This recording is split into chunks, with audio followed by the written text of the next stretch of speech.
Alors il faut préciser tout d'abord que le secrétaire général est un bénévole, administrateur élu par l'Assemblée générale des adhérents et membre du bureau. Pour faire simple, je dirais que son rôle essentiel est d'assurer, en liaison directe avec la présidente, le bon fonctionnement des instances statutaires de Montjoie, à savoir le bureau et le conseil d'administration. Si on veut aller dans le détail, le secrétaire général a le souci de respecter le planning de ses réunions et leur préparation dans les délais nécessaires. En concertation avec les membres du bureau, il propose les sujets susceptibles d'être abordés lors de ces deux instances et programme la mise au point des ordres du jour respectifs avec la présidente et la directrice générale une dizaine de jours avant leur tenue. Alors je rappelle pour mémoire que la directrice générale participe aux travaux du bureau et du CA à titre consultatif invité par la présidente. Il prépare et établit les convocations correspondantes, accompagnées des documents nécessaires au débat ou aux prises de position, qui sont envoyés par ses soins aux membres du bureau,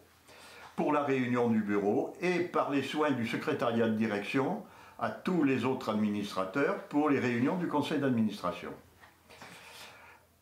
Il faut préciser que les bureaux et les conseils d'administration ont une fréquence mensuelle qui se tiennent et se succèdent le même jour, a priori de 10h à 16h pour le bureau et de 16h à 19h pour les conseils d'administration. Le secrétaire général a également la mission d'établir le procès-verbal de la réunion du bureau, lequel est soumis à approbation au bureau suivant, qui est mis en ligne ensuite sur la cité, après signature, et qui est consultable par les membres du bureau. Conjointement avec la présidente,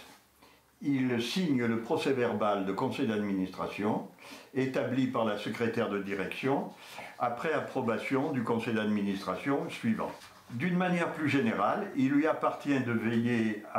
au respect des textes qui régissent le fonctionnement de l'association, notamment les statuts et le règlement intérieur.